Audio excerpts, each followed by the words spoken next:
കൃഷ്ണ ഗുരുവായൂരപ്പ പുറത്രയിശ.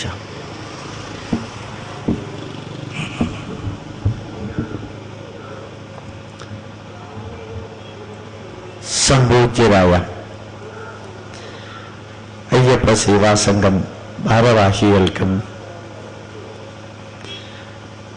ക്ഷേത്ര ഭാരവാഹികൾക്കും എൻ്റെ ജ്യേഷ്ഠ സഹോദരനും പിതൃതുല്യനുമായ ആരാധ്യനായ പ്രൊഫസർ അനന്തശിവൻ സാറിനും നിറഞ്ഞ ഹൃദയത്തോടുകൂടി പ്രണാമം അർപ്പിക്കുന്നു. ഇന്ന് ഇവിടെ ഒരു പ്രഭാഷണം നടത്തുന്നില്ല, ഒരു ക്ലാസ്. നമ്മൾ എന്താണ് പഠിക്കേണ്ടത്, അറിയേണ്ടത് എന്നുള്ളതിനെ കുറിച്ച് 2-3-4 പോയിന്റുകൾ പറഞ്ഞ് മുമ്പോട്ട് പോയാൽ പിന്നെ വീണ്ടും ഒന്ന് തിരിച്ചു വരും. ഒന്ന് റിക്കളക്ട് ചെയ്യാൻ വേണ്ടിയിട്ടുള്ള കുറേ പോയിന്റുകൾ. നമ്മളുടെ നാടിൻ്റെ പൈതൃകത്തെക്കുറിച്ച് പൈതൃക സന്ദേശത്തിലൂടെ, CD-യിലൂടെ, കാസറ്റിലൂടെ, പുസ്തകത്തിലൂടെ, ബ്രോഷറിലൂടെ എല്ലാം നമ്മൾ ധാരാളം കാര്യങ്ങൾ കേൾക്കുകയും വായിക്കുകയും ചെയ്തിട്ടുണ്ട്. പലതും നമ്മുടെ എല്ലാവരുടെയും മനസ്സിൽ നിൽക്കുന്നുമുണ്ട്. അപ്പൊ ഇപ്പൊ നമുക്ക് കുറേ കാര്യങ്ങൾ അറിയാം. ഇപ്പൊ നമുക്കറിയാം കുറേ കാര്യങ്ങൾ അറിയാമെന്ന്. ഇപ്പൊ അറിയാമെന്ന് ഇനി നമ്മളോട് ആരെങ്കിലും ചില ചോദ്യങ്ങളൊക്കെ ചോദിച്ചാൽ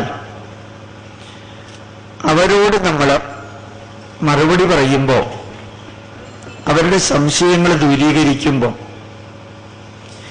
എവിടെ നിന്ന് ആരംഭിക്കാം, ഏത് രീതിയിൽ അവർക്ക് മറുപടി കൊടുക്കുക, സംശയം നിവാരണം ചെയ്യാം.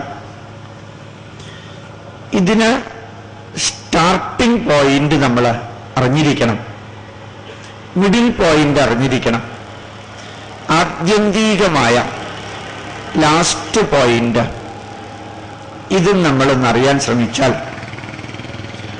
ഭാരതീയ പൈതൃക പഠനം അതൊരു ലഹരി മാതിരി താല്പര്യമുള്ളതായിത്തീരും. ഒരു എക്സൈറ്റിംഗ് ആൻഡ് ത്രില്ലിംഗ് എക്സ്പീരിയൻസ് ആവാതിരിക്കില്ലാതെ. ഏതിനും ഒരു ഉത്തരമുണ്ട് ഭാരതത്തില്. ഒരു മറുപടിയും ബട്ടും ഇഫും ചേർത്ത് പറയേണ്ട ആവശ്യം വരില്ല. വ്യക്തമായി, ലോജിക്കലി, റാഷണലി, സയന്റിഫിക്കലി മറുപടിയില്ലാത്ത ഒരു ചോദ്യവും ഒരു സംശയവും ഈ നാട്ടില് ഇല്ല. ആ മറുപടി എനിക്ക് സ്വീകാര്യമല്ല എന്ന് പറയേണ്ടി വരുന്ന ഒരു മറുപടിയും ഇവിടെ ഇല്ല. ഏത് വ്യക്തിക്കും സ്വീകാര്യമായ മറുപടി മാത്രമേ ഇവിടെ ഉള്ളൂ. അത് വ്യത്യസ്ത മതത്തിലുള്ളവരാവട്ടെ, രാഷ്ട്രീയ പാർട്ടികളിലുള്ളവരാവട്ടെ, ഈശ്വര വിശ്വാസിയോ നിരീശ്വരവാദിയോ ആവട്ടെ, ഇതിലേത് വിഭാഗത്തിൽപ്പെടുന്നവർക്കും ബുദ്ധിക്കും യുക്തിക്കും ശാസ്ത്രത്തിനും നിരക്കുന്ന അറിവുകൾ മാത്രമാണ് നാട്ടിലുള്ളത്.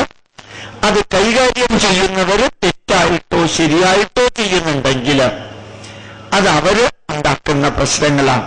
ഭാരതത്തിൽ അങ്ങനൊരു പ്രശ്നമില്ല. നല്ല ഹാർട്ട് സർജറി ഹൃദയത്തിൽ വലിയ സങ്കീർണ പ്രശ്നങ്ങൾ ഉണ്ടാക്കുമ്പോൾ നടത്തേണ്ടതാണ്.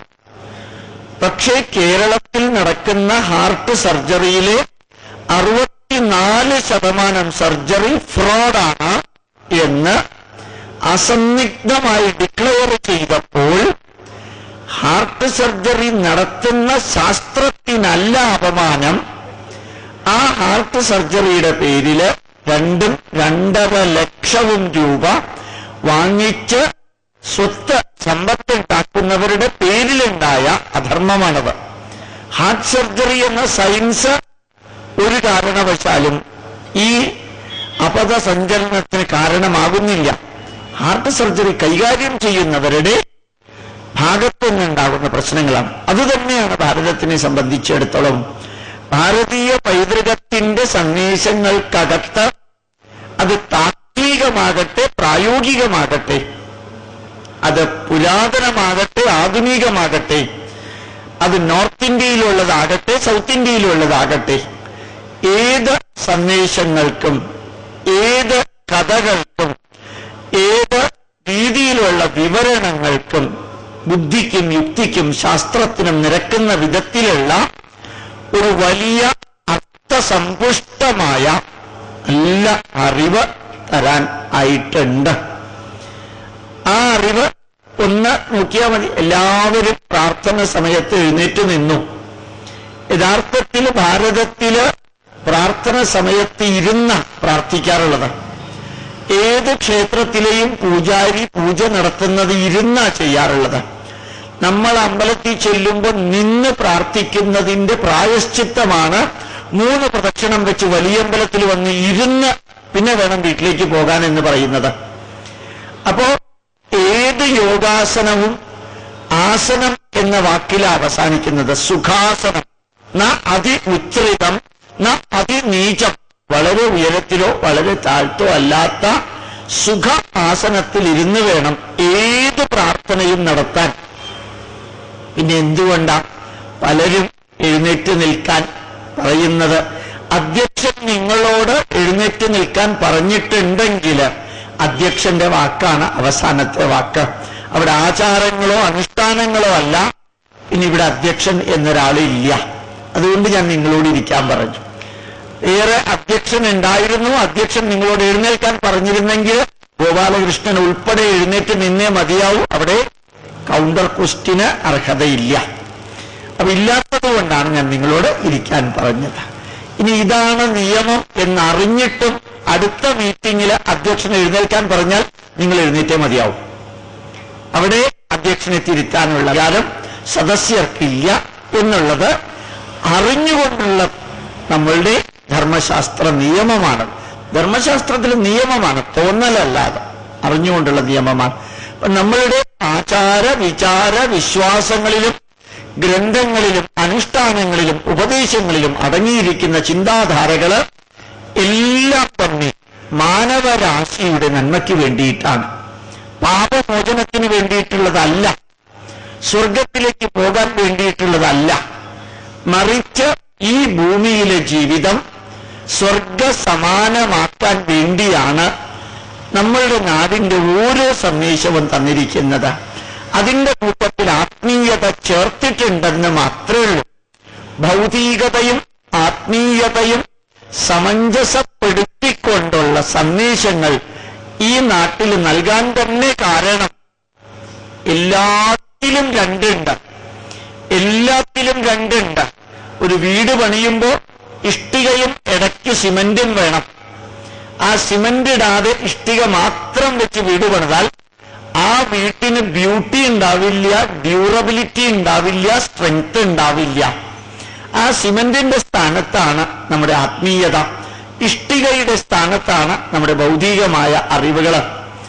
അപ്പോൾ നമ്മളുടെ നാട്ടില് നിലനിൽക്കുന്ന അറിവുകൾ ജീവിതത്തെ യഥാർത്ഥത്തിൽ ബ്യൂട്ടിഫുൾ, ഡ്യൂറബിൾ ആൻഡ് സ്ട്രോങ് ആക്കാൻ വേണ്ടിയിട്ടുള്ളത് മാത്രം. ഭഗവത്ഗീത മുഴുവനും ഉപദേശിച്ച സമയത്ത് അർജുനൻ കൃഷ്ണനോട് പറയേണ്ടായി, നിമിത്താനി ച പശ്യാമി വിപരീതാനി കേശവ. ഹേ കൃഷ്ണ, ഈ യുദ്ധത്തിലേക്ക് ഇറങ്ങിയ സമയത്ത് ഞാൻ അസാധാരണമായ ദുശ്ശകുനങ്ങൾ കണ്ടു. അതെല്ലാം വിപരീതങ്ങളായിരുന്നു താനും. മഹാഭാരതം വായിച്ചാൽ അതിലുണ്ട്. ഭഗവത്ഗീതയിൽ ഇത്രയേ ഉള്ളൂ, ഒരു വരിയേ ഉള്ളൂ. മഹാഭാരതത്തിലുണ്ട് പശുക്കൾ കയറുപൊട്ടിച്ചോടുന്നു, പൊടിപടലങ്ങൾ വട്ടമിട്ട് പറക്കുന്നു, ഭീകരമായ ശബ്ദത്തിൽ കാക്കകൾ കരയുന്നു, ധൂമകേതുക്കളെ ഞാൻ കാണുന്നു, മേഘങ്ങൾ പതിവ് വിട്ട് ശക്തിയായി പായുന്നു, കാറ്റിനു പോലും ഏതോ തരത്തിലുള്ള വ്യതിയാനം സംഭവിക്കുന്നതായി കാണുന്നു. ഇതെല്ലാം ദുശ്ശകുനമാണ് എന്ന് അർജുനൻ മഹാഭാരതത്തിൽ പറയുന്നു. അതിന്റെ എല്ലാം ചേർത്തൊരൊറ്റ വരിയിൽ ഭഗവത്ഗീതയിലെ അർജുനൻ പറയുന്നു, നിമിത്താനി ച പശ്യാമി വിപരീതാനി കേശവ. അതിനെല്ലാത്തിനും മറുപടി കൊടുത്ത സമയത്ത് ശ്രീകൃഷ്ണൻ അതങ്ങോട്ട് ഇഗ്നോർ ചെയ്യുക. He never bothered to answer that question whether you are seeing nimittas or other thing. അതിനെക്കുറിച്ച് ഒന്നും ചെയ്തില്ല. മാത്രമല്ല, കൃത്യമായിട്ട് അർജുനനോട് ആ ക്രൈസിസ് മാനേജ് ചെയ്യുന്ന സമയത്ത് ശ്രീകൃഷ്ണൻ പറഞ്ഞിട്ടുണ്ടായിരുന്നു, അവ്യക്താദീനി ഭൂതാനി വ്യക്തമധ്യാനി ഭാരത അവ്യക്തനിധനാന്യേവ തത്രതാ പരിദേവന. നല്ല ഭഗവത്ഗീതയിലെ വരിയാണ്. യുക്തിവാദിക്ക് അതേപോലെ എടുത്ത് താലോലിക്കാവുന്ന വരിയാണ്. ഹേ അർജുന, ജനിക്കുന്നതിന് മുമ്പ് നിന്റെ അവസ്ഥ എന്തായിരുന്നു എന്ന് ആർക്കും അറിഞ്ഞൂടാ. മരണത്തിനു ശേഷവും നമ്മുടെയൊക്കെ അവസ്ഥ എന്താണെന്ന് ആർക്കും അറിഞ്ഞൂടാ. ഈ ജനന മരണത്തിനിടയ്ക്കുള്ള ഈ മനുഷ്യ ജീവിതത്തിൽ ചെയ്തു തീർക്കാനുള്ള കർമ്മങ്ങളും ധർമ്മങ്ങളും നീ അനുഷ്ഠിക്കുക. അത് മാത്രമേ നീ ചെയ്യേണ്ടതായിട്ടുള്ളൂ എന്ന് വളരെ റാഷണൽ. വേണമെങ്കിൽ അവിടെ കൃഷ്ണന് പറയാമായിരുന്നു, മരണത്തിന് ശേഷം നിന്റെ ആത്മാവ് സ്വർഗത്തിൽ പോകും. ആ സ്വർഗത്തിൽ പോയി കഴിഞ്ഞാൽ നീ നല്ല രീതിയിൽ ഇവിടെ യുദ്ധമൊക്കെ ചെയ്തു കഴിഞ്ഞാൽ സ്വർഗത്തിൽ യമഹിങ്കരന്മാരും ചിത്രഗുപ്തന്മാരും നമ്മുടെ MLA മാരും വലിയ പ്രശ്നമൊന്നും ഉണ്ടാക്കാതെ സുഖമായിട്ട് നിന്നെ താലോലിക്കുന്നൊക്കെ അന്ന് വേണ്ടി പറയായിരുന്നു. ഒന്നും പറഞ്ഞില്ല. മരണത്തിന് ശേഷമുള്ള അവസ്ഥ we are ignorant about it and we cannot predict anything about it and we are not very sure about it എന്ന് അവതാരമായ ശ്രീകൃഷ്ണൻ തന്നെ മനുഷ്യ ജീവിതത്തെ കുറിച്ച് അർത്ഥശങ്കക്കിടമില്ലാത്ത വിധത്തിൽ വിവരിച്ചിട്ടുണ്ട്. ജനനത്തിന് മുമ്പുള്ള അവസ്ഥയും എന്താണെന്ന് വ്യക്തമല്ല.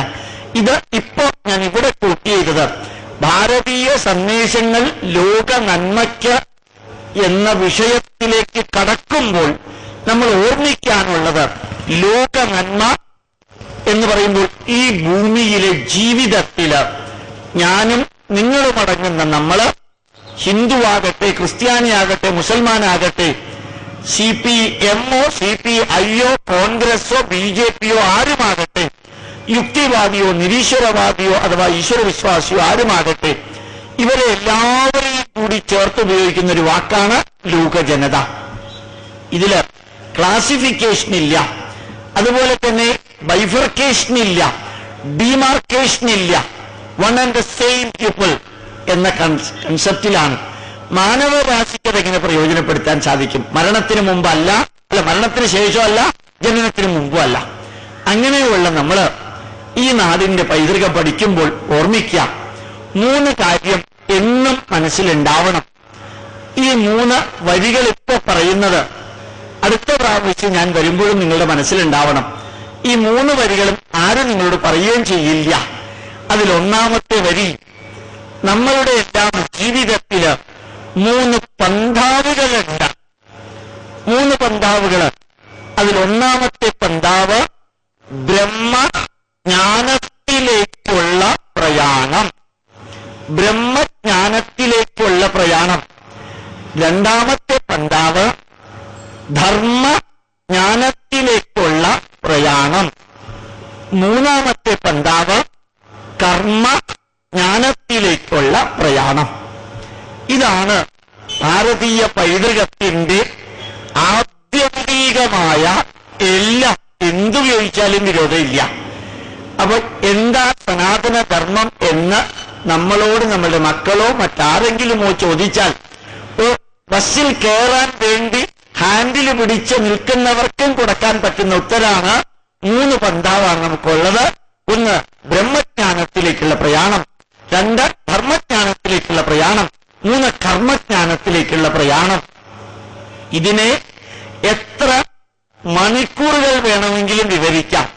പക്ഷെ ഈ 3 വരിയെ ഞാൻ ലോക നന്മയ്ക്ക് ഇതെങ്ങനെ പ്രയോജനപ്പെടുത്താം എന്ന് മാത്രം വിവരിക്കുന്നത്.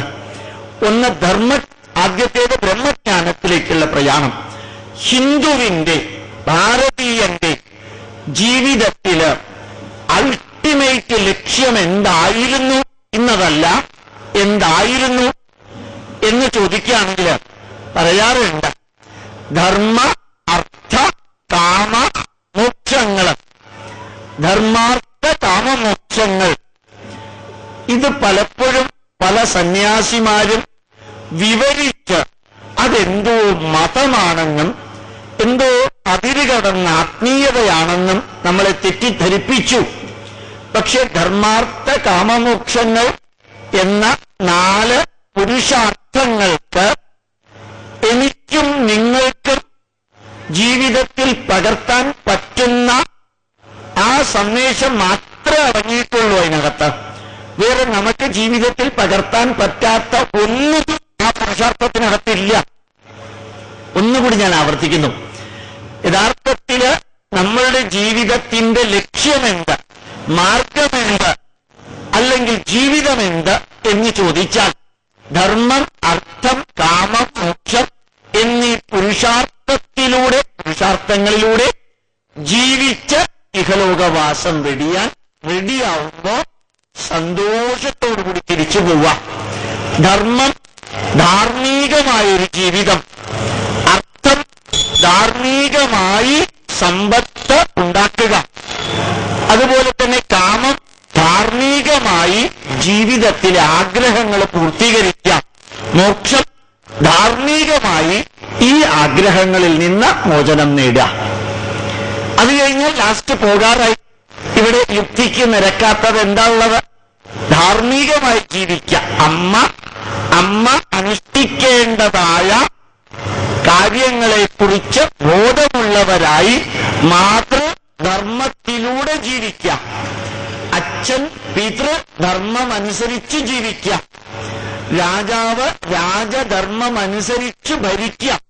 ആ രാജധർമ്മത്തിനകത്ത് വേറെ യാതൊന്നും നമുക്ക് യോജിക്കാത്തതായിട്ട് ഇവിടെ പറഞ്ഞിട്ടില്ല. 21ാം നൂറ്റാണ്ടിലും യോജിക്കുന്നതേ പറഞ്ഞിട്ടുള്ളൂ.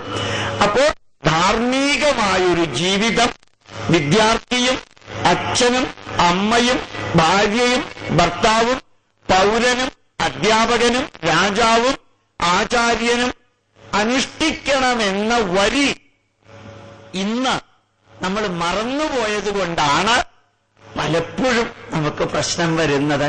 അതുകൊണ്ടാണ് ദേവസ്വം ബോർഡിലെ ചെയർമാൻ വിളിക്കുമ്പോ അംഗങ്ങൾ വരണില്ല. അംഗങ്ങളുടെ ധർമ്മം എന്താണെന്ന് അവർക്ക് അറിഞ്ഞുകൂടാ. മന്ത്രി വിളിക്കുമ്പോ MLA വരണില്ല. MLAയുടെ ധർമ്മം എന്താന്ന് പറഞ്ഞു കൊടുത്തിട്ടില്ല. മന്ത്രി തന്നെത്താനെ എന്തോ പറഞ്ഞു, മന്ത്രിയുടെ ധർമ്മം എന്താന്ന് പറഞ്ഞു കൊടുത്തിട്ടില്ല. അദ്ദേഹം പഠിച്ചിട്ടില്ല. ഇവിടെ ലോജിക്കൽ വേർഡിങ്സാണ്. അപ്പൊ നമ്മളുടെ മക്കള് നമ്മൾ പറയുന്നത് കേൾക്കുന്നില്ല. മക്കൾക്ക് ധർമ്മബോധം പറഞ്ഞു കൊടുത്തിട്ടില്ല. അച്ഛൻ പറയുന്നത് മക്കൾ അനുസരിക്കുന്നില്ല. മക്കൾക്കനുസരിക്കണമെന്ന് തോന്നുന്ന വിധത്തില് അച്ഛൻ ധർമ്മബോധമുള്ള പോലെ വീട്ടിൽ പെരുമാറിയിട്ടില്ല. അച്ഛന് ധർമ്മബോധമില്ലെങ്കിൽ മക്കൾക്കത് ഉണ്ടാവില്ല.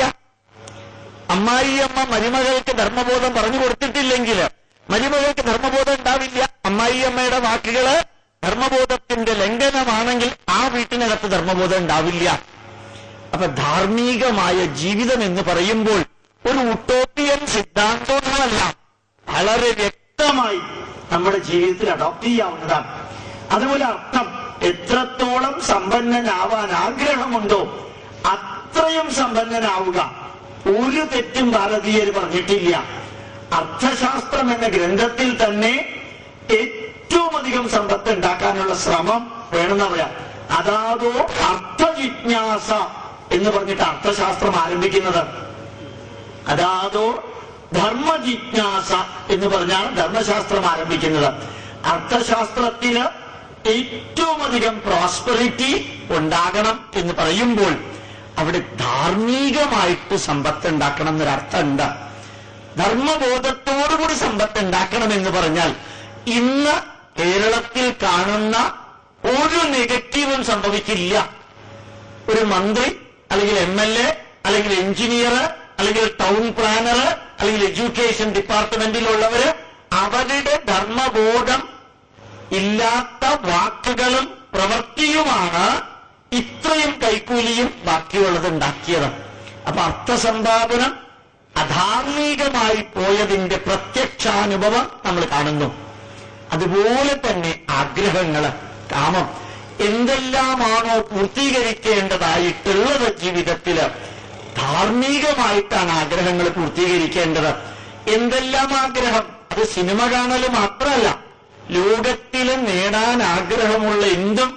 ഒരു ഭാര്യയ്ക്ക് ആഗ്രഹമുണ്ടെങ്കിൽ ഭാര്യയുടെ ധർമ്മബോധത്തിന്റെ അകത്ത് നിന്നുകൊണ്ട്, അച്ഛന്റെ ധർമ്മബോധത്തിന്റെ അകത്ത് നിന്നുകൊണ്ട്, അമ്മയുടെ ധർമ്മബോധത്തിന്റെ അകത്ത് നിന്നുകൊണ്ട് അവർക്ക് ജീവിതത്തിൽ അനുഭവിക്കേണ്ട ആഗ്രഹങ്ങളെല്ലാം ആ പൂർത്തീകരിക്കുന്ന കർമ്മത്തെ ഭാരതീയർ പറഞ്ഞ പേരാണ് കാമം. കാമം എന്ന വാക്കിന് സെക്സ് എന്ന അർത്ഥമേയില്ല. അതേപോലെ തന്നെ മോക്ഷം, മോഹസ്യ ക്ഷയം മോക്ഷം. കുറെ കഴിയുമ്പോ 50, 55, 60 പലതും മതി എന്ന് തോന്നിത്തുടങ്ങും. മതി എന്ന് തോന്നാത്ത വ്യക്തികൾക്ക് പ്രകൃതി മതി എന്ന് തോന്നിക്കും. അപ്പോഴാണ് ബിപിയുടെ ലെവല് എന്നെ പോലെ 110, 140 ആവണത്. അപ്പോ ചിപ്സ് വേണ്ട എന്ന് തോന്നും, പപ്പടം വേണ്ട എന്ന് പ്രകൃതി തോന്നിക്കും, ഉപ്പിലിട്ടത് വേണ്ട എന്ന് തോന്നിക്കും. കാരണം തന്നെത്താനെ തോന്നുന്നില്ലെങ്കിൽ പ്രകൃതിക്ക് തോന്നിക്കാനുള്ള മെത്തേഡ് ഉണ്ട്. അതാണ് ബിപി അങ്ങോട്ട് കൂട്ടുക. അപ്പൊ തിന്നല് കുറയ്ക്കും. അപ്പൊ മോക്ഷത്തില് പതുക്കെ പതുക്കെ മോഹസ്യ ക്ഷയം മോക്ഷം. ആഗ്രഹങ്ങള് ക്ഷയിക്കുക. ആഗ്രഹങ്ങൾ ക്ഷയിക്കാന്ന് വെച്ചാൽ വേണമെന്ന തോന്നലുകള് കുറച്ചുകൊണ്ട് വരിക. അത് കഴിയുമ്പോഴത്തേക്കും പിന്നെ പറയും മതി, ഇനിയിപ്പോ പോവാറായി. ചിലർക്ക് പോവാറായി എന്ന് തോന്നില്ല. അങ്ങനെ തോന്നാത്തവർക്ക് എന്ത് ചെയ്യും? മക്കളും മരുമക്കളും വീട്ടിലുള്ളവരും തമ്മിൽ ഭയങ്കരമായിട്ടുള്ള കോൺഫ്ലിക്റ്റ്, ഫൈറ്റ്. അപ്പൊ ഇയാൾക്ക് തോന്നിത്തുടങ്ങും എങ്ങനെയെങ്കിലും ഒന്ന് പോയാ മതി എന്ന്. അപ്പോഴും പ്രകൃതിയുടെ കയ്യിലുണ്ട്. അതാണ് മോക്ഷം. ഞാൻ ഈ മോക്ഷം എന്ന് പറയുമ്പോ പലരും പറയാറുണ്ട് സ്വർഗത്തിലേക്കുള്ള പ്രയാണമാണ്. അതൊന്നുമല്ല മോക്ഷം. നമ്മുടെ സംസ്കൃത വാക്കിൽ മോക്ഷം എന്ന വാക്കിന്റെ അർത്ഥം സ്വർഗമെന്നേ അല്ല. മോക്ഷം എന്ന വാക്കിന്റെ അർത്ഥം മോഹസ്യ ക്ഷയം മോക്ഷം. ആഗ്രഹത്തിന്റെ ഡീഗ്രഡേഷൻ, ആഗ്രഹമില്ലാത്ത അവസ്ഥയിലേക്ക് ചെന്നെത്തല് മോക്ഷം. ഈ ധർമാർത്ഥ കാമമോക്ഷങ്ങളിലൂടെ ജീവിക്കുന്ന വ്യക്തികൾക്ക് ഓപ്റ്റ് ചെയ്യാവുന്ന ഒന്നാമത്തെ മാർഗം ബ്രഹ്മജ്ഞാനത്തിലേക്കുള്ള പ്രയാണം. പരമമായ സത്യമെന്ത് എന്ന് അന്വേഷിച്ചിറങ്ങുക. ഇപ്പൊ എന്റെ മുമ്പിൽ മാവേലിക്കര അമ്പലത്തിന്റെ സൈഡിലിരിക്കുന്ന ആർക്കും അത് പറ്റില്ല. ഇപ്പൊ വിഷമിക്കൊന്നും വേണ്ട. ഭാഗവതമൊക്കെ കേൾക്കുമ്പോ നമ്പൂതിരി അടിപൊളിയായിട്ട് എല്ലാം ബ്രഹ്മമാണ്, ശ്രീകൃഷ്ണൻ പരബ്രഹ്മമാണ്, കൃഷ്ണ കൃഷ്ണ എന്നൊക്കെ പറഞ്ഞ കേട്ടിട്ടുണ്ടല്ലോ. കുറെയൊക്കെ ഭക്തി കാണിക്കുന്നത് ദക്ഷിണ കൂടുതൽ കിട്ടാനാ, ആരോടും പറയണ്ട. അപ്പൊ യഥാർത്ഥത്തില് ബ്രഹ്മജ്ഞാനത്തിലേക്കുള്ള പ്രയാണം നമുക്ക് സാധ്യമല്ല. അത് അടിവരയിട്ട് ഞാൻ പറയാൻ കാരണം എന്റെ കൺക്ലൂഷൻ അല്ല. നമ്മളെക്കാൾ 10,000 ഇരട്ടി കപ്പാസിറ്റിയുള്ള ഋഷിവര്യൻ പറഞ്ഞിരിക്കുന്നു, ന തത്ര ചക്ഷുർഗച്ഛതി ന വാഗ്ഗച്ഛതി നോ മനഃ ന വിദ്മോ ന വിജാനീമോ യഥൈതത് അനുശിഷ്യാത്. നല്ല ഒരു വരിയ ഇന്ത്യക്കാരായ സ്ഥിതിക്ക് നമ്മളത് കേട്ടിട്ടുണ്ടാവില്ല. ന തത്ര ചക്ഷുർഗച്ഛതി. ആ പരമമായ സത്യത്തെ കണ്ടു മനസ്സിലാക്കാൻ നമ്മുടെ കണ്ണ് അവിടേക്ക് എത്തില്ല. കണ്ടു മനസ്സിലാക്കാൻ സാധ്യമല്ല. ന വാഗ്ഗച്ഛതി. അത് വാക്കുകൊണ്ട് വിവരിച്ചു മനസ്സിലാക്കാൻ സാധ്യമല്ല. നോ മനഃ. മനസ്സ് അവിടെ എത്തില്ല. കാരണം അത്രയും മനസ്സാൽ അപ്രാപ്യമായ ഒരു പോയിന്റാണ് പരമമായ സത്യം എന്ന് പറയുന്നത്. ന വിദ്മോ. അറിയുന്നവരാരുമില്ല. അപ്പൊ തന്നെ അർത്ഥം മനസ്സിലായല്ലോ. അറിയുന്നവരാരുമില്ല. ഡിക്ലയേർഡാണ്. വേദവ്യാസനോ വാൽമീകിയോ വസിഷ്ഠനോ വിശ്വാമിത്രനോ ആംഗീരസോ അഗസ്ത്യനോ ഇത്ര പേരുണ്ടായിരുന്നിട്ടും ന വിദ്മോ എന്നൊരു വരി, ന വിദ്മോ എന്നാണ് ഞാൻ നിങ്ങൾക്ക് ക്ലിയാരിറ്റിക്ക് വേണ്ടി വിദ്മോ എന്ന് പറഞ്ഞു എന്നേ ഉള്ളൂ. ന വിദ്മോ. അറിയാവുന്നവരില്ല. ശ്രീരാമന് യോഗവാസിഷ്ടം 32,000 ശ്ലോകത്തിലൂടെ വിവരിച്ചു കൊടുത്ത വസിഷ്ഠ മഹർഷിയുടെ പേര് പോലും ഇവിടെ പറഞ്ഞിട്ടില്ല. അറിയാവുന്നവര് വസിഷ്ഠനുണ്ട്, പറഞ്ഞിട്ടില്ല. 1,25,000 ശ്ലോകത്തിലൂടെ മഹാഭാരതം എഴുതിയ വേദവ്യാസൻ ഇതറിയാവുന്നവനാണെന്ന് പറഞ്ഞിട്ടില്ല. ന വിദ്മോ, അറിയുന്നവരില്ല. ന വിജാനീമോ, അറിയിക്കാൻ കഴിവുള്ളവരില്ല. യഥൈത അനുശേഷ്യ, പിന്നെ എങ്ങനെയാ ഞാൻ നിനക്ക് പറഞ്ഞു തരിക? അർത്ഥം മനസ്സിലായി? പറഞ്ഞു തരാൻ സാധ്യമല്ല. അപ്പൊ ബ്രഹ്മജ്ഞാനത്തിലേക്കുള്ള പ്രയാണം അസംഭാവ്യമാണ്. ഒന്നുകൂടി അടുത്ത സ്റ്റെപ്പിൽ കയറി പറയാം. നതത്ര സൂര്യോഭാതി, ആ പരമമായ സത്യപ്രകാശത്തിന്റെ മുമ്പില് സൂര്യപ്രകാശം ഒന്നുമല്ല, 6 മില്യൺ ഡിഗ്രി സെന്റിഗ്രേഡിൽ കത്തുന്ന ഈ പ്രപഞ്ചത്തിലെ സൗരയൂഥത്തിലെ സർവ്വതിനും പ്രകാശം കൊടുക്കുന്ന സൂര്യൻ ഈ പരമമായ സത്യചൈതന്യത്തിന്റെ മുമ്പില് infinitesimally small, negligibly small, or absolutely nothing. ന തത്ര സൂര്യോഭാതി ന ചന്ദ്രതാരകം, ചന്ദ്രനും നക്ഷത്രങ്ങളും പരമമായ ആ ചൈതന്യത്തിന്റെ മുമ്പില് ഒന്നുമല്ല. നേമാ വിദ്യുതോ ഭാന്തി, ലൈറ്റ്നിങ്, ഇടിമിന്നല്, ഒരു നല്ല ലൈറ്റ്നിങ് ന്യൂയോർക്ക് നഗരത്തിലേക്ക് 8 വർഷത്തിലേക്കുള്ള ഇലക്ട്രിസിറ്റിക്ക് തുല്യം ഇലക്ട്രിസിറ്റി ഉണ്ടെന്നാ പറയാം. ന്യൂയോർക്ക് നഗരത്തിലേക്ക് ആവശ്യമായ ഇലക്ട്രിസിറ്റി എത്രയാണോ അത്രയും ഇലക്ട്രിസിറ്റി ഉണ്ട് ഒരു നല്ല ഇടിമിന്നലില്. ആ വൈദ്യുതി ഈ പ്രപഞ്ച ചൈതന്യത്തിന്റെ മുമ്പിൽ ഒന്നുമല്ല. കുതോയം അഗ്നിഹി, പിന്നെയാണോ അഗ്നി? അഗ്നി ഒന്നുമല്ല. തമേവ ഭാന്തം അനുഭാതി സർവം, ആ പ്രപഞ്ചത്തെ ചൈതന്യവത്താക്കുന്ന ആ ചൈതന്യം സ്വയം പ്രകാശിക്കുന്നു. ആ ചൈതന്യം സ്വയം പ്രകാശിക്കുന്നു. തസ്യ ഭാസാ സർവമിദം വിഭാതി, ആ ചൈതന്യത്തിന്റെ സാന്നിധ്യം കൊണ്ട് സർവചരാചരങ്ങളും പ്രകാശിക്കുന്നു. സത്യത്തില് ഇതിനപ്പുറത്തൊരു സ്റ്റെപ്പ് ഈ ലോകത്തിലെ ശാസ്ത്രജ്ഞന്മാർക്ക് എത്താൻ സാധ്യമല്ല. ആ പരമമായ സത്യത മനസ്സിലാക്കാൻ ബുദ്ധിമുട്ടാണ്, മനസ്സിലാക്കാൻ ബുദ്ധിമുട്ടാണ്. അപ്പോ ബ്രഹ്മചൈതന്യത്തിലേക്കുള്ള പ്രയാണം വളരെ ബുദ്ധിമുട്ടാണ്. അതുകൊണ്ട് ഞാൻ തമാശന് സന്ദീപ് ചൈതന്യയുടെ ഒരു കഥ പറയാറുണ്ട്. അദ്ദേഹം പറഞ്ഞ കഥയാണ്, വളരെ ശാന്തമായിട്ട് അദ്ദേഹം പറഞ്ഞുപോയ കഥയാണ്. ശാസ്ത്രജ്ഞൻ, എല്ലാം പഠിച്ചവൻ ദൈവത്തിനെ കണ്ടപ്പോ ദൈവത്തിനോട് പറഞ്ഞു, ദൈവമേ, നിനക്ക് വോളണ്ടറി റിട്ടയർമെന്റ് എടുക്കാനുള്ള സമയമായി. കാരണം ഞങ്ങൾ ശാസ്ത്രജ്ഞന്മാര് വിചാരിച്ച പറ്റാത്തതായിട്ടൊന്നും ഇല്ല എന്ന് കളിയാക്കിക്കൊണ്ട് ഈശ്വരനോട് ദൈവത്തിനോട് പറഞ്ഞു അത്രേ. അപ്പൊ ദൈവം വളരെ സീരിയസ് ആയിട്ടാ വന്നത്. ദൈവം പറഞ്ഞു, സാരമില്ല മകനെ എന്ന് പറഞ്ഞ് ദൈവം കുറെ മണ്ണെടുത്ത് കുറച്ച് വെള്ളവും കൂടി കൂട്ടിക്കുഴച്ച് ഒരു നല്ല കുടമുണ്ടാക്കി വെച്ചു. കുടമുണ്ടാക്കി ശാസ്ത്രജ്ഞന്റെ മുമ്പിൽ വെച്ച് പറഞ്ഞു, ഇങ്ങനെ ഒരു കുടം എന്റെ മകനൊന്ന് ഉണ്ടാക്കിക്കളാൻ പറഞ്ഞു.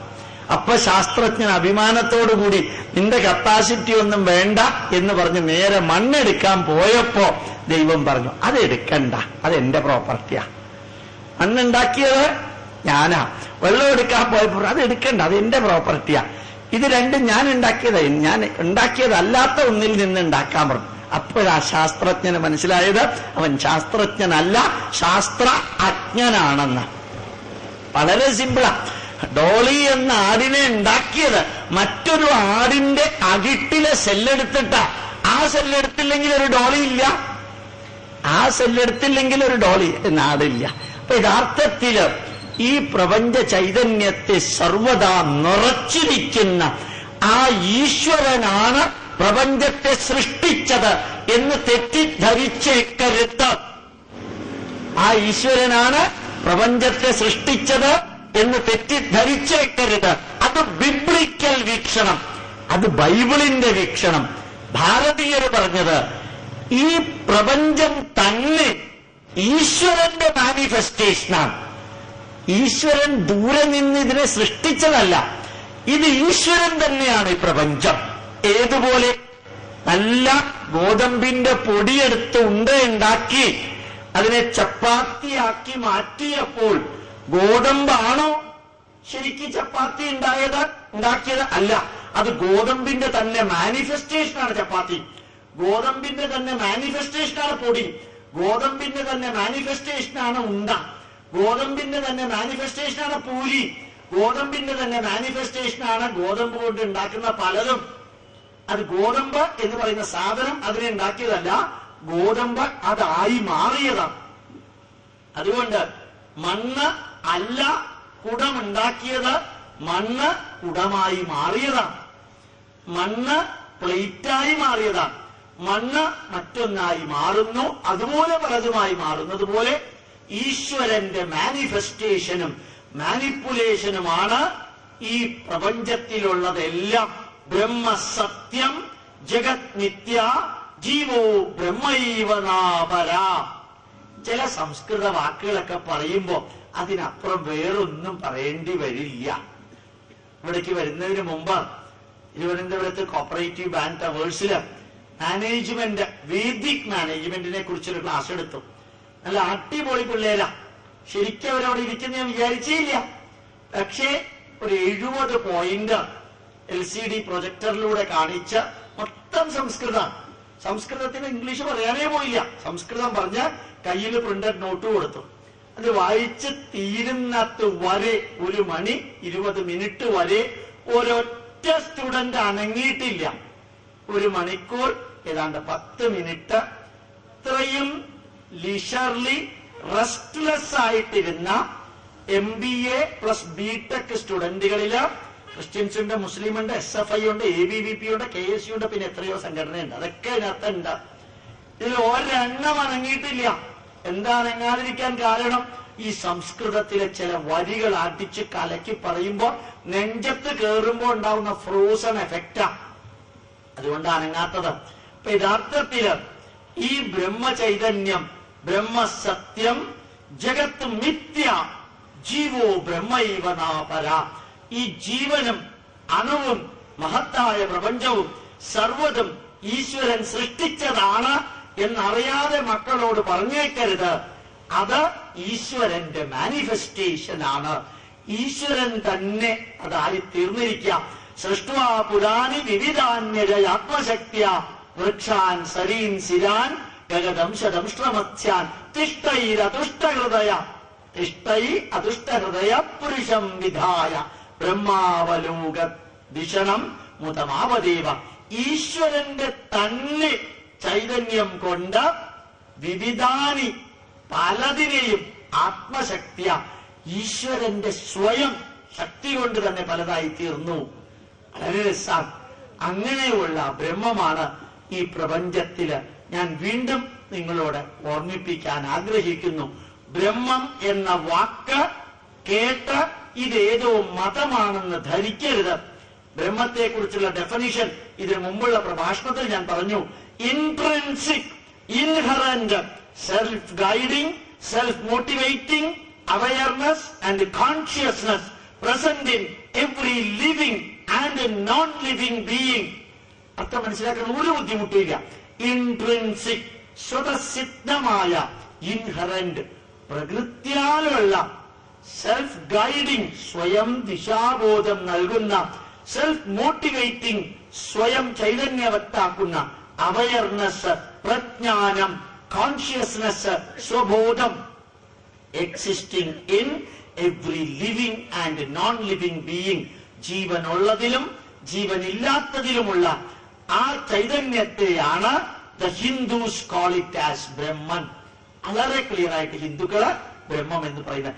എന്റെ കണ്ണിനറിയാം ആൾക്കാരെ എങ്ങനെ കാണണമെന്ന്, എന്റെ ചെവിക്കറിയാം കേട്ടത് എങ്ങനെ വിശകലനം ചെയ്യണമെന്ന്, ഭക്ഷണം കഴിക്കുമ്പോ എന്റെ താടിയെല്ലിനറിയാം കഴിച്ച ഭക്ഷണം എങ്ങനെ ചവയ്ക്കണമെന്ന്, എന്റെ നാക്കിനറിയാം പല്ലുകൾക്കിടയ്ക്ക് ഈ ഭക്ഷണം എങ്ങനെ തട്ടിയിട്ട് കൊടുക്കണമെന്ന്, എന്റെ ഇൻഡസ്റ്റൈൻ അറിയാം ശ്വാസകോശത്തിലേക്ക് പോകാതെ ഭക്ഷണം എങ്ങനെ ആമാശയത്തിലേക്ക് എത്തിക്കണമെന്ന്, എന്റെ ആമാശയത്തിനറിയാം എൻസൈമുമായിട്ട് ചേർത്ത് എങ്ങനെ സ്മോൾ ഇൻഡസ്റ്റൈനിലേക്ക് എത്തിക്കണമെന്ന്, എന്റെ ഇൻഡസ്റ്റൈൻ അറിയാം കഴിച്ച ഭക്ഷണം എങ്ങനെ അബ്സോർബ് ചെയ്യണമെന്ന്, എന്റെ രക്തത്തിനറിയാം ന്യൂട്രീഷണൽ പോയിന്റ് ഏതെല്ലാം ബോഡി പോയിന്റിലേക്ക് എത്തിക്കണമെന്ന്, എന്റെ രക്തത്തിനറിയാം ഓക്സിജൻ എവിടെ കൊടുക്കണമെന്ന്, എന്റെ രക്തത്തിനറിയാം കാർബൺ ഡൈ ഓക്സൈഡ് തിരിച്ചെടുക്കേണ്ടത് എങ്ങനെയാണ്, എന്റെ കാലിനറിയാം എങ്ങനെ നടക്കണമെന്ന്, എന്റെ കയ്യിനറിയാം പ്രഭാഷണം നടത്തുമ്പോൾ കയ്യിന്റെ ആക്ഷൻ എങ്ങനെ വരണമെന്ന്, എന്റെ തലച്ചോറിനറിയാം ഏത് വാക്കാണോ പറയാൻ പോകുന്നത് അതെങ്ങനെ നാവിലൂടെയും എന്റെ വോക്കൽ കോഡിലെയും വരണമെന്ന്. ഇതിൽ ഗോപാലകൃഷ്ണന് ഒരു കൺട്രോളും ഇല്ല. ഉണ്ടെന്ന് നമ്മൾ ധരിക്കുന്നു, ഒരു കൺട്രോളും ഇല്ല. എനിക്ക് 32 പല്ല് വേണ്ട, എനിക്ക് PhD D.Litt ഉള്ളതാ, 30 മതി എന്നൊന്ന് ദൈവത്തിന് എഴുതി കൊടുത്ത് നോക്കിയേ. കാരണം ഒരു പറയും ഞാൻ ചിലത് തീരുമാനിച്ചിട്ടുണ്ട്, ആവശ്യമില്ലെങ്കിൽ അവിടെ വെറുതെ ഇരുന്നാ മതി. 657 കോടി ജനതയ്ക്ക് 32 പല്ല് വേണമെന്ന് തീരുമാനിച്ചൊരു ശക്തിയുണ്ട്. അതുപോലെ പുരുഷന്റെ മൂക്കിന്റെ താഴെ മീശ വേണമെന്ന് സ്ത്രീക്ക് അത് വേണ്ടെന്നും തീരുമാനിച്ചൊരു ശക്തിയുണ്ട്. നമ്മൾ എളുപ്പത്തിൽ പറഞ്ഞാൽ മനസ്സിലാക്കാവുന്നേ ഉള്ളൂ. ആരാ തീരുമാനിച്ചത് പുരുഷന്റെ മൂക്കിന്റെ താഴെ ഈ മീശ വേണമെന്ന് മറ്റവർക്ക് വേണ്ടെന്ന് തീരുമാനിച്ചത്? എന്താ അറിഞ്ഞൂടാ, തീരുമാനിച്ചു. അത് തന്നെ നമ്മുടെ ബോഡി ടെമ്പറേച്ചർ 37.3 ഡിഗ്രി മതി. CPM ആണെങ്കിലും ഒങ്കിയാണെങ്കിലും കോൺഗ്രസ് ഐ ആണെങ്കിലും 40 വേണ്ട, 35 37.3 മതി എന്ന് തീരുമാനിച്ചു. ചെറുപ്പക്കാരനാണെങ്കിലും വലിപ്പമുള്ളവനാണെങ്കിലും അത് മതി എന്ന് തീരുമാനിച്ചു. ആണാണെങ്കിലും പെണ്ണാണെങ്കിലും അത് മതി എന്ന് തീരുമാനിച്ചു. എന്താ തീരുമാനിക്കാൻ കാരണം? അറിഞ്ഞൂടാ, അതാണ് തീരുമാനം. അതുകൊണ്ടാ ആ ബ്രഹ്മത്തെ കുറിച്ച് അറിയാൻ കുറെ അറിയണം. ഇനി ഇതിന്റെ കൂട്ടത്തിൽ ചേർത്തൊരു വരി ചേർക്കാം. ഈ ബ്രഹ്മത്തെ കുറിച്ച് പറഞ്ഞാൽ ഭാരതീയ ചിന്താധാരകളില് ലോക നന്മയ്ക്ക് ഇതെങ്ങനെയാ പ്രയോജനപ്പെടുത്തുക? എന്റെ സാറ് തിരുവനന്തപുരത്ത് ഇവിടം വരെ വന്നിട്ട് ഈ ബ്രഹ്മത്തെ കുറിച്ച് ഇങ്ങനെയൊക്കെ പറഞ്ഞ് ഇത് മനുഷ്യന് പ്രയോജനമുള്ളൂ. വളരെ സിമ്പിളാ. ഇതിന്റെ അത്രയും പ്രയോജനം മറ്റൊന്നിനും ഇല്ലെന്ന് ചിലപ്പോ തോന്നാറുണ്ട്. ചിലപ്പോ ചിലര് പറയാറുണ്ട്, സർ ഞാൻ ഈ മുനിസിപ്പാലിറ്റിയിലെ ഞാൻ മുനിസിപ്പൽ ചെയർമാനാ. സന്തോഷമുണ്ട്, വളരെ സന്തോഷം. ഞാൻ ഒത്തിരി കാര്യങ്ങൾ ഈ മുനിസിപ്പാലിറ്റിക്ക് വേണ്ടി ചെയ്തു, അതിലും സന്തോഷമുണ്ട്. പിന്നെ പറഞ്ഞു വരുമ്പോൾ അദ്ദേഹം കോളറൊക്കെ മുളക്കി എടുക്കും, എന്നിട്ടൊക്കെ ഒരു ഷെയ്ക്ക് ഹാൻഡൊക്കെ തരും, എന്നിട്ട് ഞാൻ എന്തൊക്കെയോ ആണെന്ന് അങ്ങോട്ട് തെളിയിക്കാൻ ശ്രമിക്കും. ഇതൊക്കെ ഇങ്ങനെ കേൾക്കുകയും ഫേഷ്യൽ എക്സ്പ്രഷനൊക്കെ കാണുമ്പോൾ ചിലപ്പോ എന്റെ മനസ്സ് ചോദിക്കാറുണ്ട്, സർ, ഞാൻ അദ്ദേഹത്തിനോട് ചോദിക്കാറില്ല, അബദ്ധാവും, സർ, സാറ് മരിച്ചതിന് ശേഷം സാറിന്റെ ശരീരം വിറകിന്റെ മുകളിൽ വെച്ച് കത്തിച്ചു കഴിഞ്ഞാൽ 58 ഗ്രാം ചാരമേ ഉണ്ടാവുള്ളൂ സാർ. സാർ ഏത് കമ്മീഷണർ ആയാൽ എന്ത്, ഏത് മനുഷ്യനായാൽ എന്ത്, എത്ര കാലം ഭൂമിയിലുണ്ടെന്ന് ഉറപ്പില്ലാത്ത അങ്ങ് ആരൊക്കെ ആയാൽ ആർക്കെന്താണ് എന്നൊരു ചോദ്യം ചോദിച്ചു എന്ന് വിചാരിച്ചേക്ക. ആരോടും ചോദിച്ചേക്കല്ലേ. അപ്പൊ ഇവിടെ വാശി, പക, അഹങ്കാരം, വിദ്വേഷം, ദേഷ്യം, ഭയം, ഇങ്ങനെയുള്ള വികാരങ്ങളൊക്കെ വരുമ്പോൾ അതെല്ലാം ഇല്ലാതെയാക്കാൻ ഏത് മെഡിക്കൽ ഷോപ്പിൽ പോയാലും ഈ 602 കെമിക്കൽസ് ഉപയോഗിച്ച് നമുക്ക് മെഡിക്കൽ ഷോപ്പുകാര് ഏത് ടാബ്ലറ്റ് തന്നാലും അതുകൊണ്ട് ഇപ്പൊ പറഞ്ഞ 5-6 ദുസ്വഭാവങ്ങൾ മാറ്റാൻ സാധ്യമല്ല. ഞാൻ എന്തൊക്കെയോ ആണ്, ഞാൻ അവനെ ഒരു പാഠം പഠിപ്പിക്കും, നമുക്കിനി കോടതിയിൽ കാണാം എന്നൊക്കെ ചിലര് പറയാറില്ലേ? ഇതിലൊന്നും ഒരർത്ഥമില്ല സാർ എന്നൊന്ന് ബോധ്യപ്പെടണമെങ്കിലും ഇതിലൊന്നും ഒന്നുമില്ല. വാശിക്ക് എന്ത് സ്ഥാനം, പകയ്ക്ക് എന്ത് സ്ഥാനം, വിദ്വേഷത്തിന് എന്ത് സ്ഥാനം, അഹങ്കാരത്തിന് എന്ത് സ്ഥാനം, ഞാൻ എന്ന ഭാവത്തിന് എന്ത് സ്ഥാനം? ഞാൻ സെക്രട്ടറി ആവട്ടെ, മന്ത്രി ആവട്ടെ, ആരോ ജ്ഞാനപ്പാനയിൽ പറഞ്ഞ മാതിരി ആളിക മുകളിൽ ഏറിയ മന്നന്റെ തോളിൽ മാറാപ്പ് കേറ്റുന്നതും ഭവാൻ പറഞ്ഞ വലിയ വല്ല തെറ്റുണ്ടെങ്കിൽ ക്ഷമിക്കാം, ബുദ്ധിമുട്ടാണെങ്കിൽ പിന്നെ എപ്പോഴെങ്കിലും ക്ഷമിക്കാം. അപ്പൊ യഥാർത്ഥത്തില് ഈ തോളിൽ മാറാപ്പ് കയറ്റുന്നതും ഭവാനാണ്. ഈ തോളിൽ മാറാപ്പ് കയറ്റിയവനെ പിടിച്ചു മന്നനാക്കുന്നത് നീ തന്നെയാണ് എന്നെല്ലാം ദൂരെ മാറി നിന്ന് കൈകെട്ടി മനസ്സിലാക്കണമെങ്കിൽ പരമമായ സത്യം എന്താണ് എന്ന് മനസ്സിലാക്കാനുള്ള പന്ഥാവിലൂടെ കുറച്ച് നടന്ന് മുമ്പോട്ട് പോകണം. കുറച്ച് നടന്ന് മുമ്പോട്ട് പോകുമ്പോഴാ മനസ്സിലാക്കാൻ സാധിക്കാം. ശരിക്ക് ഭഗവാൻ സത്യസായി ബാബയുടെ മുമ്പിൽ ഇടമറുക് വന്നു. ഇടമറുക് വന്നപ്പോഴത്തേക്ക് പണ്ടത്തെ കാര്യമാണ്. സ്വാമി ഭഗവാൻ ഇങ്ങനെ കൈകൊണ്ട് ഒരു ലഡ്ഡു ഉണ്ടാക്കിയിട്ട് അദ്ദേഹത്തിന് കൊടുത്തു. ഉടനെ ഇടമറുകൻ എന്ത് ചെയ്തു? ഇടമറുകൻ കൈകൊണ്ട് ഇങ്ങനെ കാണിച്ചു ലഡ്ഡു ഉണ്ടാക്കിയിട്ട് സ്വാമിക്ക് കൊടുത്തു. അപ്പോ കണ്ടു നിന്നവർക്ക് ഷോക്കഡായിപ്പോയി. കാരണം സ്വാമി ലഡ്ഡു ഉണ്ടാക്കി ഇടവറയിൽ കൊടുത്ത മതി, ഇടവറവും ലഡ്ഡു ഉണ്ടാക്കിയിട്ട് സ്വാമിക്ക് കൊടുത്തല്ലോ, ഇനിയിപ്പൊ എന്താ ചെയ്യാ? സാരയില്ല, എനിക്ക് ചെയ്യാൻ പറ്റുന്നതിൽ ഇത് മാത്രമേ അങ്ങക്ക് ചെയ്യാൻ പറ്റുള്ളൂ. നിനക്ക് ചെയ്യാൻ പറ്റാത്തതിനേക്കാൾ എത്രയോ അപ്പുറത്ത് എനിക്ക് ചെയ്യാൻ പറ്റും. അതുകൊണ്ടാണ് ഇത്രയും ജനലക്ഷങ്ങൾ ഇവിടെ വരുന്നത് എന്ന അർത്ഥത്തില് സ്വാമി ഒന്ന് ചിരിച്ചു. ഇടമറുക ലോകത്തിന്റെ മുമ്പില് ഒരു യുക്തിവാദി മാത്രമായിരുന്നു. ഭഗവാൻ സായിബാബ ലോകത്തിന്റെ മുമ്പില് ഒരു ഈശ്വരനാണ്. കാരണം ഈ പരമമായ സത്യത്തിന്റെ വലിപ്പവും മഹത്വവും അറിയാൻ സാധിക്കുമ്പോൾ ഭഗവാൻ സായിബാബയ്ക്കും മദർ തെരേസയ്ക്കും അതുപോലെ മാതാ അമൃതാനന്ദമയ്ക്കും ശ്രീ ശ്രീ രവിശങ്കറിനും ഏത് മതസ്ഥൻ, ഏത് രാജ്യത്തിലുള്ളവൻ, ഏത് തരത്തിൽ ദുഃഖം അനുഭവിക്കുന്നവൻ, ഏത് പ്രായക്കാരൻ, ഏത് ലിംഗവ്യത്യാസമുള്ളവൻ മുമ്പിൽ വരുമ്പോഴും അവന്റെ ദുഃഖം മാത്രമാണ് ഇവരുടെ മനസ്സിൽ വേദന ഉണ്ടാക്കി. പരമമായ സത്യത്തെക്കുറിച്ച് അറിയാനുള്ള പോകുന്ന വ്യക്തികൾക്ക് അപ്ലൈഡ് സ്പിരിച്വാലിറ്റിയാ ഉള്ളത്. ആ അപ്ലൈഡ് സ്പിരിച്വാലിറ്റിയിലാണ് വിശക്കുന്നവന്റെ വിശപ്പ് മാറ്റാം, രോഗിയുടെ രോഗം മാറ്റാം, അതുപോലെ തന്നെ അനാഥന്റെ ആ വേദന അകറ്റാം, വൃദ്ധന്റെ ഈ ബുദ്ധിമുട്ടുകൾ മനസ്സിലാക്കാം. ഇവിടെ അപ്ലൈഡ് സ്പിരിച്വാലിറ്റിയില് ഈ ബ്രഹ്മജ്ഞാനത്തിലേക്കുള്ള പ്രയാണത്തിൽ പോകുന്നവർക്ക് പലതും മനസ്സിലാക്കാൻ സാധിക്കും. അതിലൊന്ന്, എനിക്കും വിശപ്പ് എന്നുള്ളതുണ്ട്, എനിക്കും വാർദ്ധക്യം എന്നുള്ളതുണ്ട്, എനിക്കും രോഗം എന്നുള്ളതുണ്ട്, എനിക്കും നാളെ അപകടം വരാം എന്നിലുള്ള ആ ചൈതന്യം അഹം ബ്രഹ്മാസ്മി, അത് തന്നെയാ നിന്നിലുള്ളത്.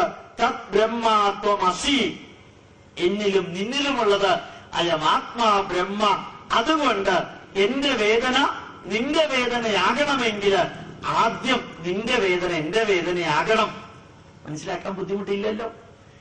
എന്റെ വേദന നിന്റെ വേദനയാകണമെങ്കിൽ നിന്റെ വേദന ആദ്യം എന്റെ വേദനയാകണം. കാരണം നമ്മളിൽ രണ്ടുപേരിലും ഇരിക്കുന്നത് ഒരേ ചൈതന്യമാണ്.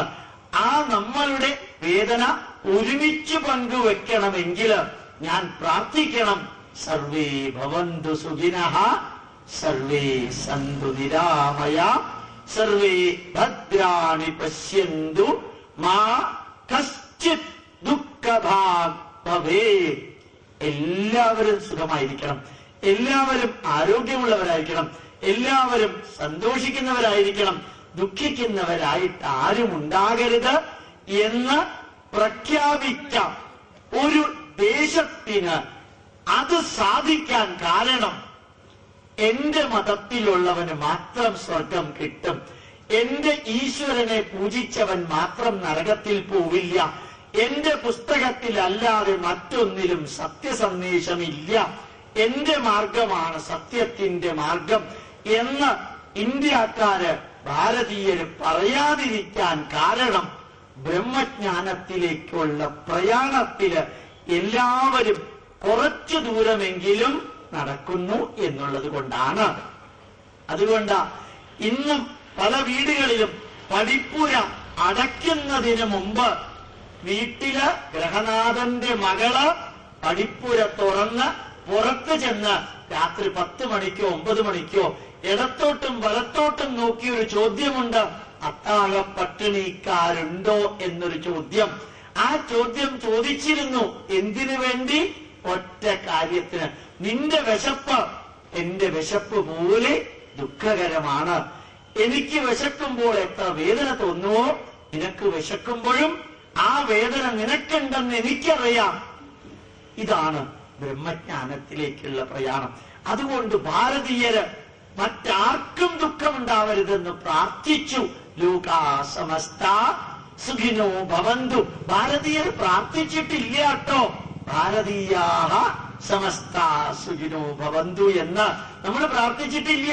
ഹൈന്ദവാഹ സമസ്ത സുഖിനോ ഭവന്തു എന്ന്. കാരണം എന്താണ്?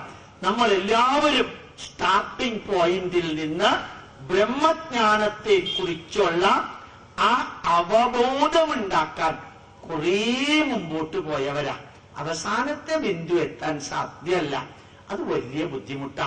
അതുകൊണ്ടാണ് ഞാൻ പറഞ്ഞത് ബ്രഹ്മജ്ഞാനത്തിലേക്കുള്ള പ്രയാണം അതിന്റെ മഹത്വം നമ്മളിലുണ്ടാകുന്ന വാശി, പക, വിദ്വേഷം, അഹങ്കാരം, ഭയം, ക്രോധം എല്ലാം കുറയും. നമ്മളിലുണ്ടാകേണ്ട ബഹുമാനം, ആദരവ്, ചാരിതാർത്ഥ്യം, സ്നേഹം, കടപ്പാട്, കടമ, സംതൃപ്തി ഇത് കൂടുകയും ചെയ്യും. ഇതിനാണ് ബ്രഹ്മചൈതന്യത്തിലൂടെ പോകേണ്ടത്. ഒരിക്കൽ കൂടി ആ വരി ആവർത്തിക്കാം. 13 തരത്തിലുള്ള പോസിറ്റീവ് ക്വാളിറ്റിയാണ് മനുഷ്യനുള്ളത്. 5 തരത്തിലുള്ള നെഗറ്റീവ് ക്വാളിറ്റികൾ ചിലപ്പോൾ ചിലർ തിരിച്ചു പറയാറുണ്ട്.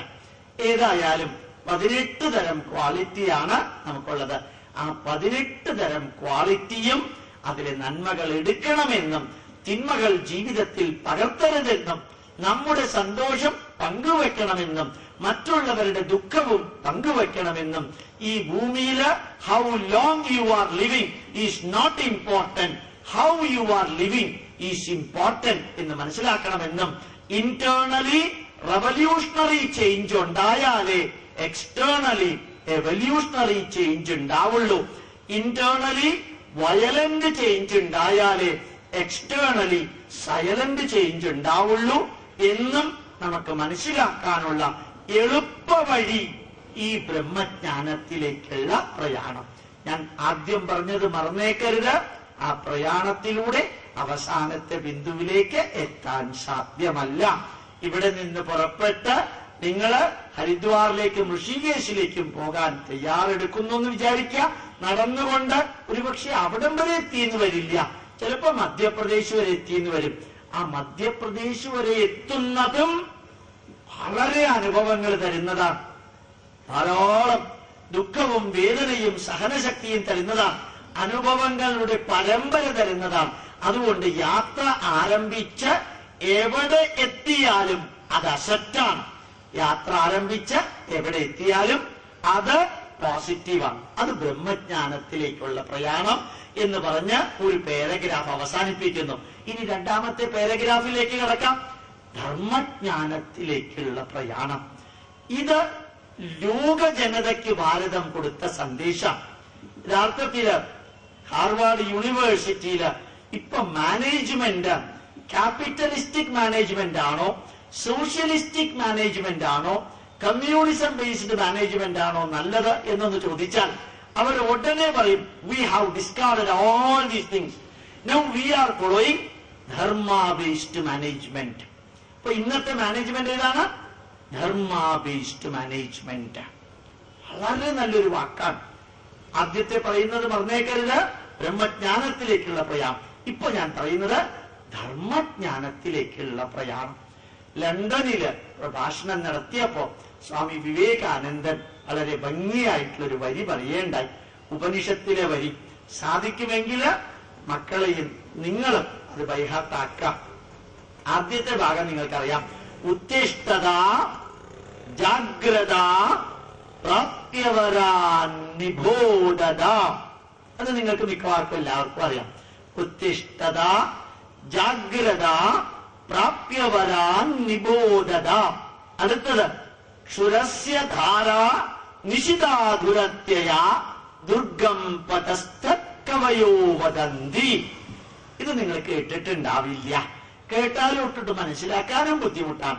എന്നാലും അത് രസകരമായിട്ടുള്ളൊരു വസ്തുതയാണ്. നല്ല ചൂടുള്ള പായസം അറിയാതെ വായിലേക്ക് ഒഴിച്ച മാതിരിയുള്ള എഫക്റ്റാ ഉണ്ടാവുക.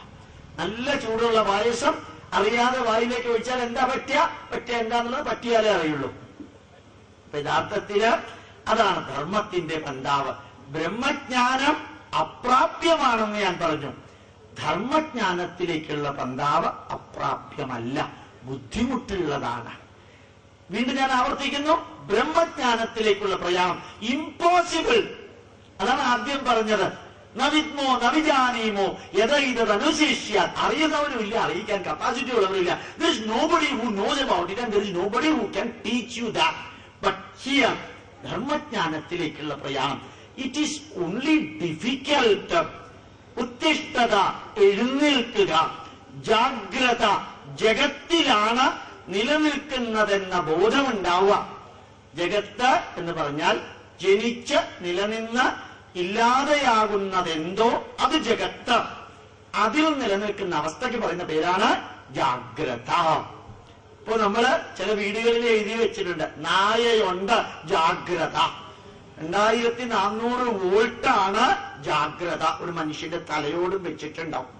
എന്നിട്ട് 2 അസ്ഥി കഷ്ണവും വെച്ചിട്ടുണ്ടാവും. ഇലക്ട്രിക് വയറിൽ കയറി പിടിച്ച തലയോടും അസ്ഥി കഷ്ണവും ആവുന്നല്ല, അവസാനമാവേണ്ടത് ഇപ്പൊ ആവുന്നതാണ് അർത്ഥം. അതാണ് അതിന്റെ അർത്ഥം. അവിടെ ജാഗ്രത എന്ന് പറഞ്ഞാൽ ബി കെയർഫുൾ എന്ന അർത്ഥം ഇല്ല. സാരമില്ല, ഏതെങ്കിലും വാക്കാൽ നമ്മൾ അർത്ഥം മനസ്സിലാക്കണമല്ലോ. ജഗത്തിൽ നിലനിൽക്കുന്നു എന്ന അവസ്ഥ മാനസികമായിട്ടുണ്ടാകുന്ന ജാഗ്രത. ഞാനിപ്പോ മൈക്കിന്റെ മുമ്പിൽ നിന്നോണ്ടാ പറയുന്നത്. നിങ്ങൾ എല്ലാവരും ശ്രദ്ധിച്ചിരിക്കാം. പെട്ടെന്ന് കയറി ഞാൻ ഇപ്പോഴത്തെ ഈ സന്ദർഭത്തിന് യോജിക്കാത്ത ഒരു പാരഗ്രാഫ് പറഞ്ഞു എന്ന് വിചാരിക്കാം, ഒരു വരി പറഞ്ഞു എന്ന് വിചാരിക്കാം, ഒരു വാക്ക് പറഞ്ഞു എന്ന് വിചാരിക്കാം. അപ്പൊ നിങ്ങളുടെ ബ്രെയിൻ വേവ് വരും. ഇയാളെന്താ ഇതിനിടയ്ക്ക് കയറി ഇങ്ങനെ ഒരു വാക്ക് പറഞ്ഞത്? ഇയാള് ബ്രഹ്മചൈതന്യത്തിലേക്കുള്ള പ്രയാണം പറഞ്ഞു, ധർമ്മജ്ഞാനത്തിലേക്കുള്ള പ്രയാണം പറഞ്ഞു. പക്ഷെ ഇപ്പൊ കയറിയിട്ട് ഒരു വാക്ക് പറഞ്ഞു ഒരു തരത്തിലും യോജിക്കാത്തത്. അപ്പൊ ഇതിനെന്താ പറയാ? ജാഗ്രതാവസ്ഥ പോയി. അപ്പോഴാ വാക്ക് വേറൊരെണ്ണം കയറിയതാ. അപ്പൊ ഉത്തിഷ്ഠത ജാഗ്രത. അടുത്തത് ഇമ്പോർട്ടന്റ്, പ്രാപ്യവരാൻ നിബോധത. Stop not till the goal is achieved. ലക്ഷ്യമെത്തുന്നത് വരെ വിശ്രമിക്കാതിരിക്കുക. ക്ഷുരസ്യധാര, കത്തിയുടെ മൂർച്ചയുള്ള ഭാഗം. ആ ക്ഷുരസ്യധാര നിശിതാദുരത്യയ ദുർഗം പതസ്തത്കവയോ വദന്തി. കത്തിയുടെ മൂർച്ചയുള്ള ഭാഗത്തു കൂടെ നടക്കുന്ന പോലെ ബുദ്ധിമുട്ടാണ് ധർമ്മചൈതന്യത്തിലേക്കുള്ള, ധർമ്മജ്ഞാനത്തിലേക്കുള്ള പ്രയാണം. ധർമ്മജ്ഞാനത്തിലേക്കുള്ള പ്രയാണം it is not impossible. It is possible but difficult. It is possible but difficult. Remember that. പക്ഷേ ആ ധർമ്മം വളരെ രസകരമാണ്. സത്യം വദ, ധർമ്മം ചര, സ്വാധ്യായാൻ മാ പ്രമദ. ലോക നന്മയ്ക്ക് ഭാരതം കൊടുത്ത വരി ചെറിയ ചന്ദനം തൊടലും തുളസിയില ചെവിയിൽ വെക്കലും ധ്യാനവും ആയുർവേദവും വേദിക് മാത്തമാറ്റിക്സും സംഗീതവും ഭരതമുനിയുടെ നാട്യശാസ്ത്രവും വാസ്തുവിദ്യയും സംസ്കൃത ഭാഷയും അത്യുജ്വലമായ വേദവും എല്ലാമാണെന്നാണ് ഇന്ന് ഞാനിവിടെ പറയേണ്ടത്. പക്ഷെ അതൊക്കെ നിങ്ങൾ കുറെ കേട്ട് കഴിഞ്ഞില്ലേ മാവേലിക്കരയില്? അതുകൊണ്ടാ കുറച്ചുകൂടി അങ്ങോട്ട് കേറി പറഞ്ഞത്. എന്താ കേറി പറയാൻ കാരണം? ഒറ്റ ആൾ ഇതുവരെ കൂട്ടുവായ വിട്ടിട്ടില്ല. ആരെങ്കിലും ഒരാൾ കൂട്ടുവായ വിട്ടാൽ ഇത് ഞാൻ അങ്ങോട്ട് ഡൈല്യൂട്ട് ചെയ്യും. എന്താ ഡൈല്യൂട്ട് ചെയ്യണ്ടാന്ന് തീരുമാനിച്ചത്? ശ്രദ്ധിച്ചായിരിക്കുന്നത്. ഒരാൾ അനങ്ങണില്ല. അത് ഗോപാലേഷന്റെ കപ്പാസിറ്റി അല്ല, വിഷയത്തിന്റെ മഹത്വമാണ്. ഡീപ്പായിട്ട് പോകുമ്പോഴാണ് ശരിക്കതിന്റെ എക്സ്പീരിയൻസ് ഉണ്ടാവുക, ഫീലിംഗ് ഉണ്ടാവുക. അതാണ് നമ്മുടെ ഋഷിവര്യൻ പറഞ്ഞത്, സത്യം വദ. ഈ ഭാരതത്തിലുള്ള ജനത ഈ ഒരൊറ്റ വരി ജീവിതത്തിൽ പ്രാക്ടീസ് ചെയ്താൽ ഇന്ത്യയിലെ പ്രശ്നമൊക്കെ തീർന്നു. ഇവിടെ ജീവിതത്തിൽ സത്യം വദ പറയില്ല, അതിന് പകരം VADA എന്ന വാക്കിന് വട എന്നാണ് പറയുക. അപ്പൊ പിന്നെ മറ്റേതിന്റെ അർത്ഥം പോയാൽ, അപ്പൊ യഥാർത്ഥത്തില് സത്യം വദ ലോകത്തിനോട് ഭാരതം പറഞ്ഞ സന്ദേശം. ജീവിതത്തിന്റെ അവസാനത്തെ ശ്വാസം വരെ ഏത് സങ്കീർണമായ പ്രശ്നങ്ങൾ നിങ്ങൾ ഉണ്ടാക്കുകയാണെങ്കിലും സത്യത്തിൽ നിന്ന് വ്യതിചലിക്കരുത്. ഞാൻ വെറുതെ നിങ്ങളോട് ചോദിക്കാം, സത്യം ഭാരതീയർ എല്ലാവരും പറഞ്ഞു എന്ന് വിചാരിക്കാം. ഇത്ര കോടതിയുടെ ആവശ്യം ഇവിടെ ഉണ്ടോ? ഇത്ര കോടതി ഇവിടെ വേണ്ടി വരുമോ? സത്യം പറഞ്ഞു എന്നുണ്ടെങ്കിൽ ഇത്ര സാക്ഷികൾ വേണ്ടി വരുമോ? ഇത്ര ജഡ്ജിമാര് വേണ്ടി വരുമോ? ഇവിടെ ഇത്ര കുടുംബ കോടതി ഇവിടെ വേണ്ടി വരുമോ? ഇത്ര ജില്ലാ തലത്തിൽ, താലൂക്ക് തലത്തിൽ, വില്ലേജ് തലത്തിൽ, ഇപ്പൊ വീട്ടിൽ വരെ കോടതി ഉണ്ട് ചില സ്ഥലത്ത്. എന്തിനാ വേണ്ടി? സത്യം പറയാൻ ആൾക്കാരില്ല. അയാൾ പറഞ്ഞത് സത്യമാണോ എന്ന് തെളിയിക്കേണ്ടത് ഈ ജഡ്ജിയുടെ തലയിലെഴുത്ത. ആ ഏതാണ്ട് സത്യമാണെന്ന് തെളിഞ്ഞു വരുമ്പോൾ അയാൾക്ക് ട്രാൻസ്ഫർ ആവും, അല്ലെങ്കിൽ അയാൾക്ക് സൂപ്പറാന്വേഷണം. അപ്പൊ യഥാർത്ഥത്തില് ചിലപ്പോഴൊക്കെ കാണാറുണ്ട് അതിർത്തി തർക്കം. കോടതിയിൽ ഇരുന്നോണ്ടാ ജഡ്ജി രണ്ടുപേരുടെ വാദം കേൾക്കുന്നത്. എന്തൊരു അബദ്ധയില് ക്രൂഡ്. അയാൾ ഒന്ന് ഇറങ്ങി വന്ന് ഈ അതിർത്തി ഒന്നൊന്ന് കണ്ടാൽ 5 മിനിറ്റ് കൊണ്ട് തീർക്കാവുന്നതല്ലേ ഉള്ളൂ. ഇത് ഇപ്പുറത്തെ ഒരു വാദി ഇങ്ങനെ സംസാരിക്കും, ഇപ്പുറത്തെ പ്രതി സംസാരിക്കും. ഇത് രണ്ടും കേട്ട് searching for a black cat which is not there in a dark room. Searching for a black cat which is not there in a dark room. അർത്ഥം മനസ്സിലായി വിചാരിക്കാം. ഇല്ലാത്ത കറുത്ത പൂച്ചയെ ഇരുട്ടുമുറിയിൽ തപ്പ. ഈ ജഡ്ജിമാർ ഈ ഗൗണൂട്ടുകൊണ്ട് ഇരിക്കുന്നതിന് പകരം ഒരു മൊബൈൽ കോടതിയായിട്ട് ഈ അതിർത്തി തർക്കങ്ങളുള്ള സ്ഥലത്ത് ഒന്ന് ഇറങ്ങിച്ചെന്ന് എന്താ പ്രശ്നം, അവിടെ വെച്ചങ്ങ് വിധി പ്രഖ്യാപിക്കുക. ഒരുപക്ഷെ കുറെ LLB എടുത്തവരുടെ പണി പോവും. എന്നാലും ഒരു കാര്യം ഉറപ്പാ, സത്യം വദ എന്ന വാക്കിന് അന്വർത്ഥമായ ലോക സന്ദേശം അവിടെ കിട്ടും. ധർമ്മം ചര. ശരിക്കും ഞാൻ അല്പം മുമ്പ് പറഞ്ഞ മാതിരി ധർമ്മജ്ഞാനത്തിലേക്കുള്ള പ്രയാണം. Dharmam is not the one which is to be explained to somebody. Dharmam is the one which is to be practised by everybody. ഓർമ്മിക്കുക, ധർമ്മം വിവരിച്ചു കൊടുക്കാനുള്ളതല്ല, ധർമ്മം ജീവിതത്തിൽ പരിശീലിക്കാനുള്ളതാണ്, ധർമ്മം ജീവിതത്തിൽ പ്രയോഗിക്കാനുള്ളതാണ്. ധർമ്മം ചര. സത്യം വദ, ധർമ്മം ചര. സ്വാധ്യായാൻ മാ പ്രമദ. ലോക നന്മയ്ക്ക് ഭാരതം കൊടുത്ത കാച്ചി വേർഡ്സ് ആണത്. സ്വാധ്യായം, ലേണിംഗ്, പഠിക്കുന്നതിൽ നിന്ന് വ്യതിചലിക്കരുത്. നല്ല രീതിയിൽ പഠിക്കുക. ആദ്യം ദൈവം തന്നെ ഇല്ല എന്ന് പറഞ്ഞു. കുറച്ചു കഴിഞ്ഞ് 18-ാം പടിയുടെ ചുവട്ടിൽ മകരജ്യോതിസ് കണ്ടപ്പോഴത്തേക്കും മന്ത്രിക്ക് തോന്നി അയ്യപ്പനാണ് പർട്ടിക്കുലർ ദൈവം, കാടിന്റെ മക്കളുടെ ദൈവം. അപ്പൊ നേരത്തെ ദൈവം ഇല്ലെന്ന് പറഞ്ഞത് അത് കമ്മ്യൂണിസ്റ്റ് ആയതുകൊണ്ടാ. ഇപ്പൊ പറഞ്ഞതോ ഇപ്പൊ 18-ാം പടിയുടെ ചുവട്ടിൽ നിൽക്കുന്നത് കൊണ്ടാ. വളരെ സത്യത്തിൽ ധർമ്മം പ്രാക്ടീസിലാണ് ആ വാക്ക് വന്നത്, ഇല്ലെങ്കിൽ വരില്ല. അത് നേരെ 2-3 പ്രാവശ്യം ശ്രീകോവിലിനകത്തേക്ക് നോക്കി. ആ ധർമ്മം ചരിച്ചതാണ്. ഞാൻ ഇപ്പോൾ ഉറപ്പിച്ചു പറയാം, ലോകത്തിലെ ഒരു മുഖ്യമന്ത്രിക്കും 17 IAS കളക്ടറെയും വിളിച്ചിട്ട് പായസം ഉണ്ടാക്കാൻ ഒരു മീറ്റിംഗ് കൂടേണ്ടി വന്നിട്ടില്ല. അരവണയ്ക്ക് വേണ്ടിയിട്ട് ലോകത്തിലെ ഒരു മുഖ്യമന്ത്രിക്കും വേണ്ടി വരത്തില്ല. എന്തുകൊണ്ടത് ചെയ്തു ഞാൻ വേറെ ഒരു തരത്തിൽ മാറ്റില്ല. കാരണം പത്രമാധ്യമങ്ങളിലൂടെ വന്ന അതിഷാർപ്പായിട്ടുള്ള ശരിക്ക് ക്രിറ്റിസിസം വന്നപ്പോൾ അറിയാതെ മനസ്സിനകത്തുദിച്ച ധർമ്മബോധമാണത്. ആ ധർമ്മബോധമാണ് ധർമ്മം ചര. അത് എനിക്ക് അയ്യപ്പനിൽ വിശ്വാസമുണ്ടോ, ഞാൻ അംഗീകരിക്കുന്നുണ്ടോ, ഞാൻ പൂജിക്കുന്നുണ്ടോ, അതെല്ലാം ഇമ്മെറ്റീരിയൽ. അവിടേക്ക് വരുന്നവർക്ക് ചെയ്തു കൊടുക്കേണ്ടത് ഞാൻ ചെയ്തു കൊടുത്തിട്ടുണ്ടോ, ഇതിന് പറയുന്ന പേരാണ് ധർമ്മബോധം. അത് മാത്രമല്ല, അതുപോലെയുള്ളതിന് പറയുന്ന പേര് ധർമ്മബോധം.